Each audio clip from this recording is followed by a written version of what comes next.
చెప్పుకుంటాం. 96-97 సంవత్సరంలో మొట్టమొదటి ఆయన ముఖ్యమంత్రి అయినప్పుడు ఇళ్లల్లో ఉప్పు పప్పు కానీ చిన్నదానికి కానీ మగవాళ్ళ మీద ఆధారపడే వాళ్ళు ఇంట్లో వాళ్ళు. దాన్ని గమనించి ఆయన కూడా మనలాగా చిన్న కుటుంబం నుంచి వచ్చిన వ్యక్తి కాబట్టి తల్లులు భర్తలను అడిగే పరిస్థితి రాకూడదు. వాళ్లకు కొంత డబ్బు సంపాదన ఉంటే రేపు పిల్లోడికి బుక్కులు కొనడానికో ఫీజులు కొనడానికో లేదా బిడ్డకు ఒక తులం బంగారం కొనడానికో దేనికైనా ఉపయోగపడుతుందని వాళ్లను ఇండ్లకు మాత్రమే పరిమితం చేయకుండా సంపాదన వైపు ఇంటి అవసరాలకు చేరిన ఆ రోజు మొదలుపెట్టిన మొక్క ఈరోజు పెద్ద వృక్షమైంది. పెద్ద వృక్షమే ఈ మహిళా మూర్తులే మన చిత్తూరు జిల్లాలో ఉన్న అందరూ కలిసి దాదాపు 4,70,00,000 పైచీలకు మన క్యాపిటల్ డెవలప్మెంట్ మన రాజధాని అభివృద్ధికి నిధులు ఇచ్చగలిగినారంటే ఒకసారి ఆలోచించండి. ఆ రోజు ఆయన ఆలోచించినాడు కాబట్టి ఈరోజు మనం మీ గురించి చెప్పుకుంటున్నాం. మీరందరూ మా ముందర నిలబడుతున్నారు. దీన్ని మీరందరూ ఖచ్చితంగా ఎప్పటికీ గుర్తు పెట్టుకోవాలా. గత 5 సంవత్సరాలుగా నియోజకవర్గంలో ఎక్కడ ఏం జరిగిందో ప్రతి ఒక్కరు ఇంతవరకు అందరూ చెప్పినారు. మీరందరూ చూసిన వాళ్ళే. నేను చెప్పేది ఒకటే, ఈరోజు మాకు కూడా చాలా ఇబ్బందిగా ఉంది మీ గురించి, ఈ సంఘమిత్రాల గురించి, దీనిల గురించి. ఎందుకంటే ఒక మహిళా మూర్తులను లక్షాధికారులు చేయాలా అనే ఒక ఉద్దేశము. దాంతోపాటు మీకు మీ వరకే కాకుండా మీతో మీ పిల్లలు చదివించిన పిల్లలు ఉద్యోగాలు లేక రోడ్ల మీద తిరుగుతా ఉంటే, ఇండ్ల ముందర కూర్చోంటే, అరుగుల మీద కూర్చోంటే ఎంత బాధపడతారని ఆలోచించి మీకోసమని చిన్న చిన్న వ్యాపారాలు చేసుకోవడానికి కూడా ఈరోజు ప్రణాళికలను ఏర్పాటు చేస్తున్నారు. ఇవన్నీ ఆలోచించండి.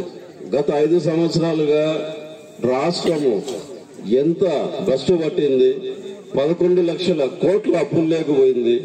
ఈరోజు ఈ మన రాష్ట్ర ప్రజల గురించి మన గురించి ఆలోచించి 74 సంవత్సరాల వయసులో మన దగ్గర 74 సంవత్సరాలు అంటే ఇంకా ఇంటికి పరిమితం అయిపోతారు. 60 సంవత్సరాల పైన పెన్షన్ కోసం చూసుకుంటారు.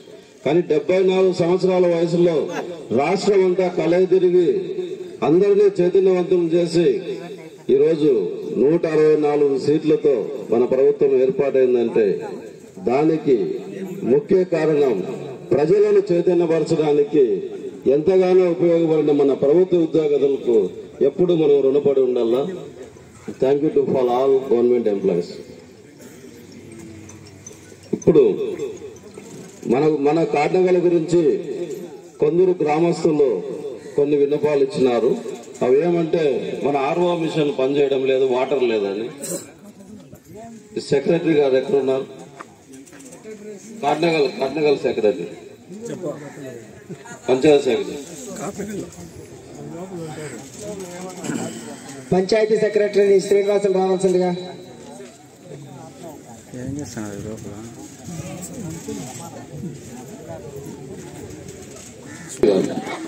మనకి ఏమి ఆర్ఓ వాటర్ రాలేదు, ఏమి ప్రాబ్లం?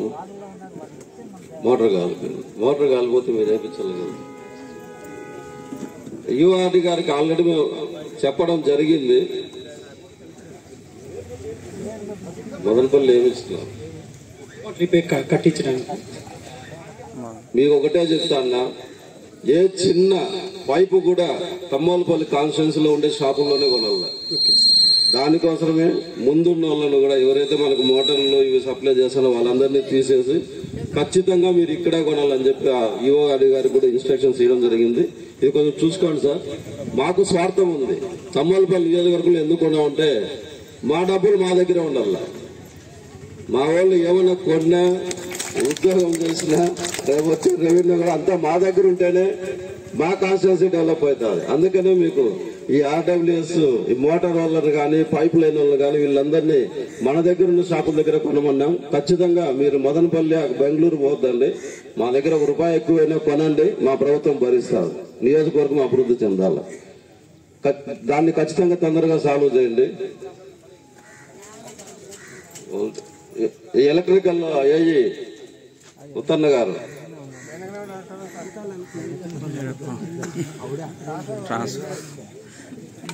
డబ్బాలు కూడా అన్ని ఇచ్చేసినాడు. ఒక డబ్బాలు అన్ని మొత్తం ఇచ్చేసినాడు ఆయన. ఈ ఎలక్ట్రికల్ ఏఈతో మనకు చాలా సమస్యలు ఉన్నాయి. మన గ్రామమే కదా మండలం వద్ద సమస్యలు ఉన్నాయి. ఏం సార్ ఎట్లా మాకు ఓల్టేజ్ ప్రాబ్లం ఉందంట, అది సాల్వ్ చేయండి. మా రైతులకు కొన్ని ప్రొవైడ్ చేస్తాము. ఎస్టిమేట్ వేసి ఆల్రెడీ పంపించాను. నోట్ చేసుకోండి. ట్రాన్స్ఫార్మర్ ఇస్తా అని చెప్పినాడు కదా, మీరు కూడా నోట్ చేసుకోండి. రెడీ చేసి పంపించాను. డ్రా చేసి పెట్టాను. Okay, thank you sir, thank you. అట్లనే మనకి ఇంకా కాట్నగల్ బస్సు చాలా మంది నా దగ్గరికి తీసుకొచ్చారు. మనకు బస్సు కాట్నగల్ వరకే వెళ్తుంది, బార్డర్ బూచిపల్లి వరకు పోవాలని పిల్లల కోసం. అదే ఆల్రెడీ నేను మాట్లాడడం జరిగింది డిపో మేనేజర్ గారితో. మనకి ఇంకా అది ఒక 2-3 రోజుల్లో ఆ సమస్యను తీరుస్తాము. ఇంకా మూడోది ప్రధానమైన సమస్య మీ గ్రామస్తులు అడిగింది, చాలా మందికి ఇంటర్నెట్ రాలేదు, ఫోన్లు పనిచేయలేదు. మనకు ముఖ్యంగా మనది తమ్మోలుపల్లి నియోజకవర్గం అంటేనే రాష్ట్రంలో అటు పోయిన మున్నోళ్ళు కానీ ఇప్పుడు కానీ వెనకబడింది అని వెనక్కి నెట్టేసినారు. దీన్ని ఏ పాలకులు కూడా ఇప్పుడు మనం వచ్చినట్లు కూర్చొని మాట్లాడి మీ ఊరికి ఏం కావాలని అడుగుంటే ఈ సమస్య ఎప్పుడో తీరేది. అంత ఓపిక గతంలో ఉన్న మన పాలకులకు లేదు. ఇప్పుడు రాష్ట్ర 5 సంవత్సరాలుగా ఉన్న ఈ ఎమ్మెల్యే మన నియోజకవర్గం కాదు, మనూరోడు కాదు కాబట్టి అది ఉరువే లేకున్నా ఇంకా వెనక్కిపడింది. ఖచ్చితంగా నేను ఈ టవర్స్ ఏవైతే ఉన్నాయో ఎయిర్టెల్ వాళ్ళతో కానీ బిఎస్ఎన్ వాళ్ళు కానీ జియో వాళ్ళని మాట్లాడి ఆ నెట్వర్క్ వచ్చేటట్లు ప్రయత్నిస్తాను. ఇది ఒక 15 నుంచి 20 రోజుల లోపల ఖచ్చితంగా మీ సమస్య తీరుస్తాను మాటిస్తున్నాను. ఇంకా ముఖ్యంగా ఈ ఫైబర్ నెట్ మనకు మన గవర్నమెంట్ ఉన్నప్పుడు 2014-19లో ఇప్పుడు ముఖ్యంగా ఎందుకు ఇంటర్నెట్ ఇంత ఇంపార్టెంట్ అయిపోయిందంటే, ముఖ్యమైపోయిందంటే అవ్వాతాతలకు పెన్షన్ ఇవ్వాలన్నా ఇంటర్నెట్ లేకపోతే వేయలేరు. దానికోసం దీని మీద ప్రత్యేక శ్రద్ధ చూపి ఖచ్చితంగా ఇవి ఏర్పాటు అయ్యేటట్లు చూస్తాం మీ గ్రామస్తులకి. ఇందాక చంద్రమోహన్ రెడ్డి అన్నట్లు కాట్నగల్ మీద పులికల్ మీద జయచంద్రారెడ్డికి అభిమానం అన్నాడు. ఎందుకంటే నేను కూడా ఈ పులికల్లో చదువుకున్నాను. ఈ ఆంజనేయ స్వామి గుళ్ళో మధ్యాహ్నం అన్నం తిని స్కూల్ పోయినాను కాబట్టి నాకు ఈ కాట్నగల్ స్థితిగతులు కానీ పులికల స్థితిగతులు కానీ నియోజకవర్గం స్థితిగతులు అన్నీ తెలుసు. దానివలన నేను చదివిన ఈ ప్రాంతానికి ఏదో చేయాలని ఒక ఆశతో మీ ముందుకు వచ్చినాను. కానీ దురదృష్టవశాత్తు స్వల్ప తేడాతో ఓడిపోవడం జరిగింది. నేను దాన్ని ఓటమిగా భావించడం లేదు. అది ఏం కాదు, మన ప్రభుత్వం పైన ఉంది. మీకు ఇంకా 5 సంవత్సరాల్లో మీకు ఇంకా దగ్గర కావాలని చాలా ప్రణాళికలు చేసుకుంటున్నాను. ఇందాక మన సోదరి పరిద్దాది గారు చెప్పినట్టు 600 ఎకరాలు అంటే మన ఉద్దేశం ఏంటంటే మీరు చదివించే వరకు మీకు స్తోమత ఇవ్వగలిగినారు. నారా చంద్రబాబు నాయుడు గారు ఆ రోజు మొదలుపెట్టిన డ్వాక్రా గ్రూపులు నిజంగా మీతో ఎక్కువ మాట్లాడుతూ మా మగవాళ్ళు కొంచెం బాధపడతారు, మేము డబ్బులు ఇవ్వలేదా అని. వాళ్ళు ఇస్తా అన్నారు, కాదండి. కానీ తల్లి ఇచ్చే డబ్బులు వేరుంటారు. దీనికోసమనే చదువుకున్న పిల్లల కోసం గత 5 సంవత్సరాలుగా ఉద్యోగ అవకాశాలు లేక వాలంటీర్ సిస్టమ్ అని ఒకటి తీసుకొచ్చి వాళ్ళని చదువుకున్న చదువుకు ఏమాత్రం గౌరవం లేకుండా వాళ్లకు ఇబ్బందులు పెట్టి నిరుద్యోగాన్ని ఎంతగానో పెంచి పోషించిన దుర్మార్గుడు మన జగన్మోహన్ రెడ్డి గారు అని చెప్తున్నాం. ఎందుకంటే ప్రతి సంవత్సరం జాబ్ క్యాలెండర్ ఇస్తాను, ప్రతి డిపార్ట్మెంట్ లో ఉద్యోగాలు ఇస్తానని నమ్మబలికి వాళ్లను వాలంటీర్లుగా పెట్టి మళ్లీ వాళ్ళ దగ్గర రిజైన్ చేపించి కార్యకర్తలుగా వాడుకొని ఎలక్షన్ కు ఉపయోగించుకున్నాడు. ఒకసారి ఆలోచించాలా, మీరు తల్లులు ఆలోచించండి. బిడ్డ 5,000 రూపాయలకి ఎంబీఏ, ఎంసీఏ, ఇంజనీరింగ్ ఎంతో కష్టపడి చదివించుంటారు మీరు వాళ్ళను. జీవితంలో కొంచెం ముందుకెళ్ళి మంచి స్థాయికి వెళ్ళి వృద్ధాప్యంలో మాతో చూస్తాడు. మాతో చూడకపోయినా పర్లేదు, వాడు సుఖంగా బతకాల అన్న సిటీకి పోవాలని. కానీ ఈ దుర్మార్గుడు జగన్మోహన్ రెడ్డి సీఎం అయినాక చాలా మంది యూత్ కూడా ఆశపడ్డారు, ఈయనేదో చేస్తాడు రాజశేఖర రెడ్డి కొడుకు కదా.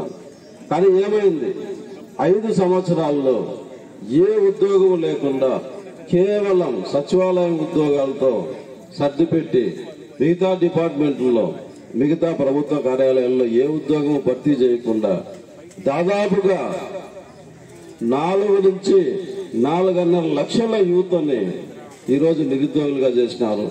వాళ్ళు ఈ పొద్దు ఏం చేయలేని పరిస్థితి. ముఖ్యంగా గత 5 సంవత్సరాలుగా చూసుకుంటే మీరు తంబాలపల్లి నియోజకవర్గంలో ఎప్పుడైనా గంజాయి చూసినారమ్మా? మీరు గంజాయి తెలుసా మీకు? నేను పుట్టినప్పటి నుంచి చూడలే నేనైతే. ఆ గంజాయిని కూడా మనకు సంగడుగుల్లో దొరికేటట్లు చేసినారంటే ఈ దుర్మార్గులు, ఈ పిఎల్ఆర్ ఫ్యామిలీ, వీళ్ళ గ్రూపు ఎంత మన నియోజకవర్గం నుంచి దోసకపోయిందో చూడండి. ఇసుకని ఎత్తుకొని వెళ్ళిపోయినారు. ఈ పొద్దు ఎక్కడ చూసినా ప్రతి ఒక్కరు ఇంటికి వస్తున్నారు ఇసుక ఇసుక అని. ఇసుక ఉన్నది వాళ్ళకు అనుమతులు మించి 1000 రెట్లు ఎత్తుకొని వెళ్ళిపోయినారు. మనకున్నది ఏకైకం పాపాగ్ని నది మాత్రమే, దాంట్లో ఇసుక వస్తేనే మన నియోజకవర్గానికి ఇసుక వస్తుంది.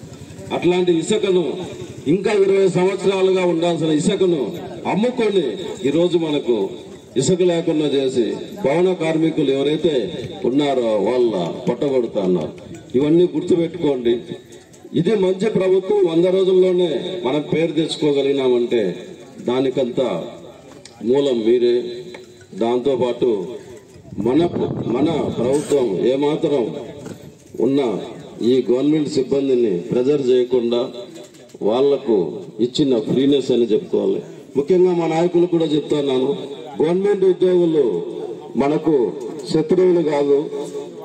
వాళ్ళు మనకేమి మన పని చేయడానికే వచ్చినారు. ఎక్కడి నుంచో చదువుకొని కష్టపడి ఇంత దూరం ఇంటర్వ్యూలు అటెండ్ అయ్యి వచ్చిన వాళ్ళు. ఏ గవర్నమెంట్ ఉద్యోగస్తుడైనా సరిగా మీ పని చేయలేకపోతే మీరు మన ఆఫీసుకు రండి, అంతేగాని ఏ ఉద్యోగస్తుల మీద కూడా మీరు దురుసుగా ప్రవర్తించకూడదు అని మేము మనవి చేసుకుంటున్నాను. మా నాయకులందరికీ ఖచ్చితంగా ఇది పాటించండి. వాళ్ళు కూడా మనం ఒకసారి కాకపోతే 3 సార్లు పోతే ఖచ్చితంగా చేస్తారు. దానికి చిన్న ఉదాహరణ, ఇందాక మన సోదరు పరవీన్ గారు చెప్పినట్టు నేను ఓడిపోయినాను ఏ రోజు నిరుత్సాహపడలేదు. ఎందుకంటే నేను వచ్చిన రోజు మీకు చెప్పా, ఓడినా గెలిచినా నియోజకవర్గంలోనే ఉంటాను. నియోజకవర్గంలో నేను అనుకున్న పని సాధించి తీరుతానని. నేను అనుకున్నది ఒకటే, నేను మీలాగా చిన్న ఫ్యామిలీ నుంచి వచ్చినవాడిని, చిన్న కుటుంబం నుంచి వచ్చినవాడిని. కానీ ఒకటే కలలు కన్నా, ఎప్పుడు తంబోలపల్లిని మాత్రమే వెనకబడి నియోజకవర్గాన్ని ఎందుకు అంటారు అని దానికోసమే ఇంజనీరింగ్ చదువుకున్నా. ఇంజనీరింగ్ చదువుకున్న తర్వాత కొన్ని ప్రణాళికలు వేసుకున్నా. మన నియోజకవర్గంలో ఉన్న భూముల్లో 80% భూములు నిరుపయోగంగా ఉన్నాయి. పంటలు పెట్టలేకపోతున్నాం. ఈరోజు వేరుశెనగ వేసినాం, వండలేవు, వానలు లేవు, ఎండిపోయి లాస్ అయిపోయి 10,000 15,000 రూపాయలు మనకు ఎకరాకు లాస్ వస్తుంది. సో ఇవన్నిటినీ కాదని చిన్న కాలువల ద్వారా ఈ పొద్దు మనము మన నీటిపారుదల శాఖ మంత్రి నిమ్మల రామనాయుడు గారిని కోరింది కూడా ఒకటే, మీరు అంద్రీనివా ద్వారా ఈ పెద్ద కాలువ ద్వారా నీళ్లు ఇస్తున్నారు. ఈ నీళ్లు నేరుగా ఈ నుంచి కుప్పముకు పోతాయి. నా నియోజకవర్గానికి 37 చెరువులకు మాకు చిన్న కాలువలు కావాలా. ఆ 37 చెరువులు చిన్న కాలువలకు ఇంజనీరింగ్ పరిజ్ఞానంతో వాళ్ళకు ఇవ్వడం జరిగింది. మన చెరువుల్లో నీళ్లుంటే బోర్లో నీళ్లుంటాయి, బాయిల్లో నీళ్లుంటాయి. మళ్ళా మనము లాభసాటిగా వ్యవసాయం చేసుకుని రేషము పండ్ల తోటలో దీన్ని చేయాలని ఉద్దేశంతో 37 చెరువులకు నీళ్లు ఇవ్వాలని కోరడం జరిగింది. దాంతోపాటు 40 చెరువులు మన నియోజకవర్గంలో 40 చెరువులు వచ్చిన నీళ్లు కూడా ఏవైతే ఉన్నాయో లీక్ అయిపోతున్నాయి, ఎదిగిపోతాను. ఎందుకంటే కింద దానికి బలం లేదు, ఆ చెరువుకు బలం లేదు. ఆ బలం చేయడానికి కూడా వాళ్ళకి ఇవ్వడం జరిగింది. వాళ్ళు కూడా సానుకూలంగా స్పందించి మన కోసం నియోజకవర్గం కోసం ఈ పని చేస్తామని. దీంతో పాటు ఈ పరిశ్రమలు మన బిడ్డలు ఇప్పుడు ముందు బెంగళూరుకు పంపిస్తే పీనేలో పనిచేసేవాళ్ళు. వాటి నుంచి ఫ్యాక్టరీ గేట్కి వచ్చినారు. వాటి నుంచి చింతామణి దగ్గరికి వచ్చింది. అంటే బెంగళూరులో మనోళ్ళు వాడడం వల్ల పెరుగుతా పోతాను. బెంగళూరు చింతామణి వరకు బెంగళూరు వచ్చింది.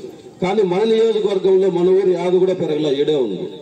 దీన్ని ఆలోచించి మనం ఎన్నికల సమయంలోనే మన అధినాయకులు మన ముఖ్యమంత్రి గారిని మా నియోజకవర్గానికి ఇండస్ట్రియల్ కారిడార్ పరిశ్రమ వాడ కావాలని అడగడం జరిగింది.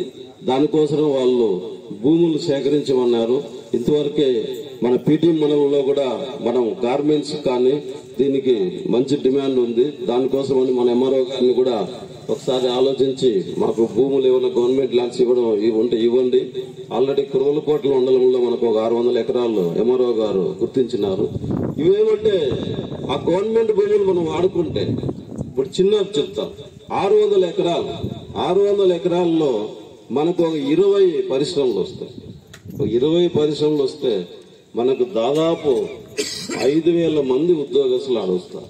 5,000 మంది ఉద్యోగస్తులు వస్తే వాళ్ళకి ఎంత తిండి గాని కూరగాయలు గాని ఇవన్నీ మన ప్రాంతం నుంచి పండించేటివి. మనం ఆడుకో బెంగళూరుకో చెన్నైకి ఎత్తవలసిన అవసరం లేదు.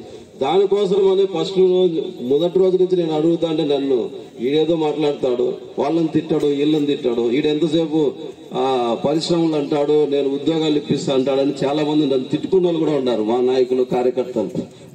నేను రాజకీయాల్లోకి వచ్చింది ఒకటేమ్మా, నాలాగా